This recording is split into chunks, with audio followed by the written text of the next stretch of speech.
Ah, Christmas. My favourite time of year. There we go. Perfect. We all love it for different reasons. Family, food, Jesus. As for me, I like it because of the presents, to get the presents that I so sorely deserve. I like to mope beneath the Christmas tree the night before Christmas and guess what's inside each and every box.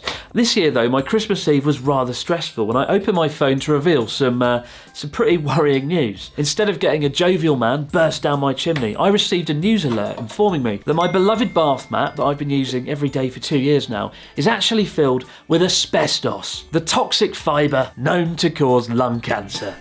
Asbestos heavy bath mat.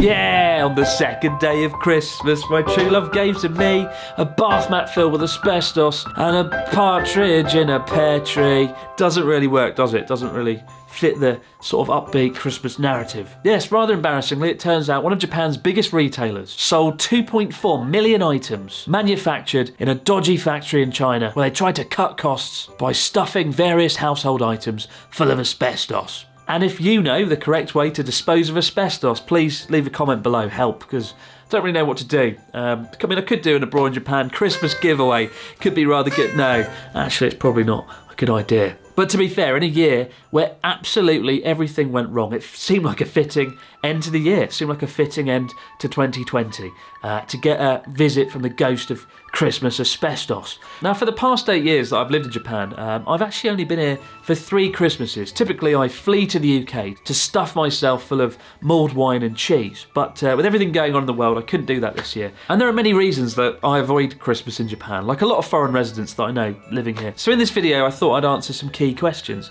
Number 1, what's it like to have Christmas in Japan? Number 2, why do I avoid it? And number 3, why do I recommend not visiting the country between late December and early January? For some pretty big reasons, which I'll get into in a minute. But before that, you might be wondering what Father Christmas did actually bring me this year, in between bath mats filled with cancer. And I did actually receive some pretty amazing things, and some not so amazing things as well. But we'll start with the good stuff. And my first thing is this. CD Projekt Red, the makers of Cyberpunk 2077, sent me a collector's edition of the game in this gigantic box, because it turns out some of the team at CD Projekt Red actually watch Abroad in Japan. How awesome is that? And I look forward to playing that on my imaginary PlayStation 5 when it arrives sometime in the next 10 years, because right now not even God can get a hold of a PlayStation 5. I do have a PlayStation 4, but I want to wait until the glitches and performance issues have been ironed out so I can play it the way it was meant to be played. So thank you to CD Projekt Red for my favourite Christmas present. The second present, well, it couldn't be any more different. You might be aware that here on the Abroad in Japan channel, we've tried and failed miserably to get Ken Watanabe, Japan's #1 actor, to feature on the show for some years now. Fantastic actor, you might have seen him in Inception, Godzilla, or The Last Samurai. However, my pursuit of him has been so ruthless, so obsessive and disturbing that I suspect any chances of ever getting him on the show are pretty much gone by now. But fortunately, this Christmas, an incredible viewer sent the next best thing, which is, of course, a life-size cardboard cutout of the man himself. There he is, Ken Watanabe, in the flesh, in the cardboard. And I look forward to finding a use for Ken sometime in 2021, most likely to scare children. Right, let's just put him over here in the background. Good old Ken. There you go. Actually, that looks really quite disturbing. Let's just not do that. You can go over there, Ken. Right. Present number 3. We're now going into not so good present territory. I think that might be an understatement. This is White Musk air freshener. It has this rather troubling English on the front that says John's Blend. Hang it in a closet, a bedroom, entrance, doorknob, etc. John's proud aroma will spread in your room. John's proud aroma will spread in your room. What a disgrace. Who is John? Why is he so proud of his aroma? What does it actually smell like?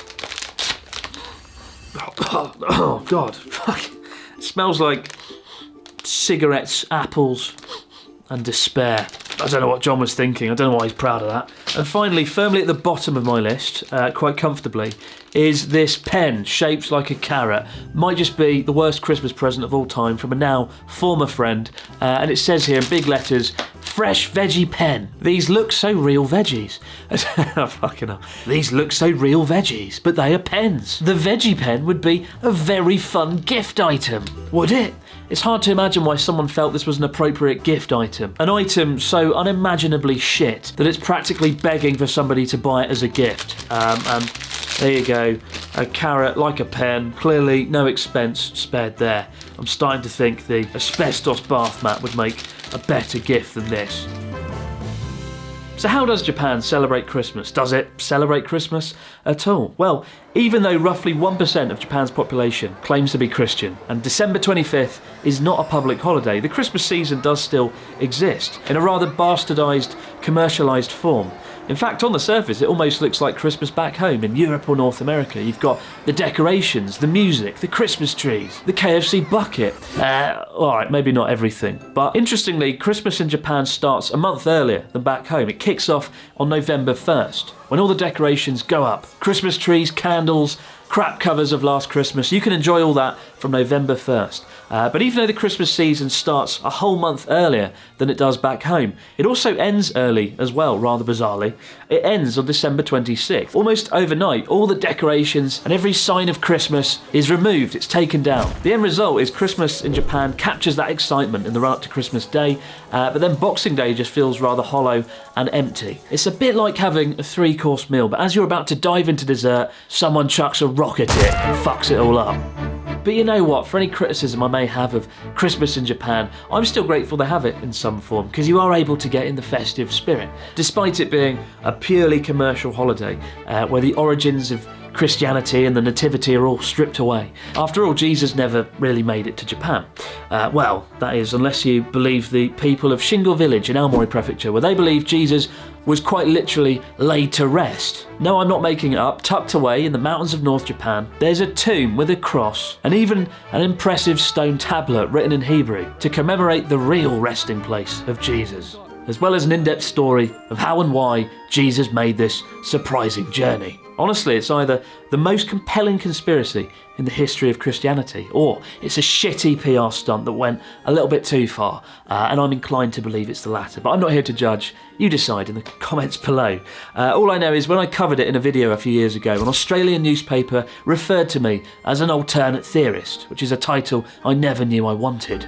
But in the absence of Jesus, the closest thing Japan has to a divine spiritual figurehead for the festive season is an individual of great power and great wisdom. And I am, of course, talking about Colonel Sanders. And for once, I'm really not exaggerating. When December 25th rolls around, Colonel Sanders is essentially Jesus Christ and Father Christmas rolled into one. When 3.6 million Japanese families sit down to eat a KFC Christmas dinner, which perhaps unsurprisingly is exactly what I did this Christmas. The KFC Christmas menu is a big deal for KFC, said to make up a third of KFC Japan's yearly sales, which is completely believable given you need to reserve it almost a month in advance in order to secure the premium Christmas menu. The festive tradition kicked off in 1974, when a KFC manager allegedly heard an expat claim that chicken was the next best option after turkey, a meat which isn't commonly sold in Japan. KFC marketed their chicken party bucket as a delicious alternative with the slogan "Kentucky wa Christmasu," literally Kentucky is Christmas. The luxurious feast doesn't come cheap though, at around 4,000 yen, about $40. Though you do get a lot of bang for your buck, including a party box packed with 8 pieces of chicken, a triple berry tiramisu, and a shrimp gratin thrown in for extra measure. For the real big spenders, you can even snag an entire premium roast chicken, which costs a whopping 5,600 yen, about $56. But seeing as Natsuki isn't a big spender, this year we did without. It's such a weird, array of dishes and food, like KFC chicken, a Christmas cake, and a gratin, all layered under. What's going on? Do you want it? Merry Christmas. Merry Christmas. So happy Christmas. And a happy new year. Yeah. We hope You've been a good one. without any ears. Why is over? Chris is over. COVID over. Maybe. Oh, we're not quite Natsuki, unfortunately. While I'll admit the KFC Christmas menu is no match for a full-blown Christmas dinner, it's still a fun way to celebrate the Christmas season. I'm sure Colonel Sanders would be proud, and undeniably surprised, to see how his finger-licking good food has somehow become a beloved Japanese tradition. So the main reason I avoid Christmas in Japan is I always think back to my first Christmas that I spent here, back when I was an English teacher, working at a senior high school, albeit an empty senior high school, because on Christmas Day in Japan, there are no students. They've all gone home for the holiday season. However, because Christmas isn't a national holiday in Japan, I still had to go into work. I sat at my desk and did nothing all day on Christmas. Worse still, the entire staff room was empty. I worked with 120 teachers, and out of those 120 teachers, only about 4 of them actually stayed around and did something, while the rest took their annual leave in the run-up to the New Year's holiday. So what that meant was I was sitting in a staff room alone, just sort of doing nothing on Christmas Day. I was very stubborn. I didn't want to use my few days of holiday leave. I wanted to cling on to it like the final hand grenade for a special occasion. After wasting the day away at my desk, I trudged through the afternoon blizzard, and I remember I fell over in some snow, and that was a real low point. I remember laying there in a pile of snow, frozen to death, while my phone was bombarded with messages from friends and family around the world eating turkey, having fun, opening presents. I cursed the day that I stayed in Japan for Christmas and did nothing. To be fair, I only had myself to blame. Most of my foreign colleagues had either gone home for Christmas or going skiing for the week. I was just a little bit stupid. You know, the absence of family and friends and a good Christmas dinner is one thing, but there's all the other things you take for granted at Christmas. You know, sitting down to watch TV, watch another remake of A Christmas Carol, or a rerun of Die Hard, or sitting in a pub with a glass of mulled wine, all those things. It took moving to Japan to make me realise that there was far more to Christmas than just Christmas Day itself.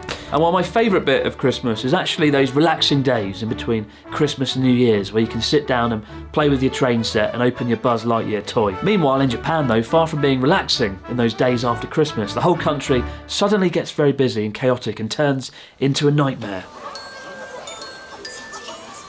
There are few things scarier than going to an ATM and discovering that it doesn't dispense any cash, especially in a country where cash is king and credit cards still don't often work. But that is exactly what happens over the New Year's holiday in Japan, where families across the country enjoy a rare get-together, and for a short time the country shuts down. During New Year's, families in Japan descend on temples and shrines to pray for good luck in an event called Hatsumode, literally the first shrine visit. And if you're into that aspect of Japanese culture, it can be a rewarding experience to visit the country and take part and pray for your own good luck. But if not, I would genuinely advise you not to visit the country between December 25th and January 5th, because travelling is anything but fun. Whether it's queuing outside one of the few restaurants that are still open, standing for 2 hours on an overcrowded Shinkansen, or wondering how you're going to pay for it all, because the ATMs don't work between December 29th and January 3rd. And for the 3 years that I've been in Japan for New Year's, I've forgotten this every single time and had to beg for money from my unamused friends. I mean, this year, again, I have forgotten, and I've got I've got about 1,011 yen, which is enough to buy like 4 Kit Kats for the next few days. Still, if the worst comes to the worst, I could always pawn off some items. I think there's enough here to maybe buy me maybe 4 or 5 breadcrumbs. So there you have it, Christmas in Japan. It's not really that bad, is it? And I mean, the KFC Christmas bucket, while it's no substitute for a real Christmas dinner, and as long as Father Christmas doesn't bring you a carcinogenic bath mat, Japan is still one of the better non-Christian countries to be in, if you want to get in the Christmas spirit. You know what, 2020, not a great year, but we still did get to do some amazing things here. And I wanted to end this video with a montage of some of the highlights and best moments from 2020 here on the Abroad in Japan channel. But for now, guys, as always, for more behind the scenes videos, check out the Abroad in Japan Patreon in the description box below. And on behalf of myself, Natsuki, Ryotaro, Pete Donaldson from the podcast, and now Ken Watanabe himself, I'd like to wish you all a very Merry Christmas and a Happy New Year. Roll the tape. Welcome to my house.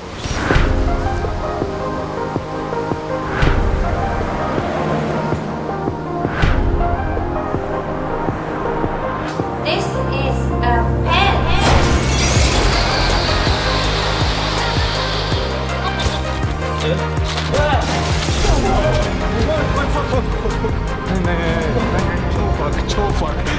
Right, that's not a green screen. Look, I can reach out. I can touch it. I can touch it. Oh my!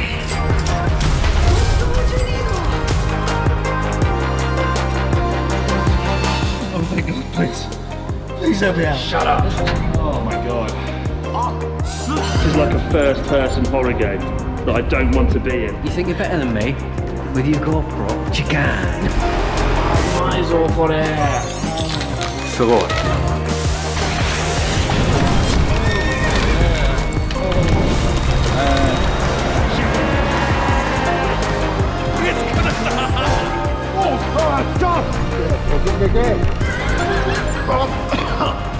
Fucking hot sauce.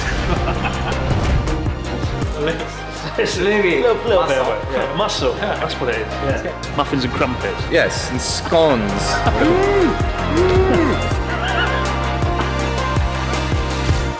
Kanpai. Cheers. Bye, Natsuki. Bye.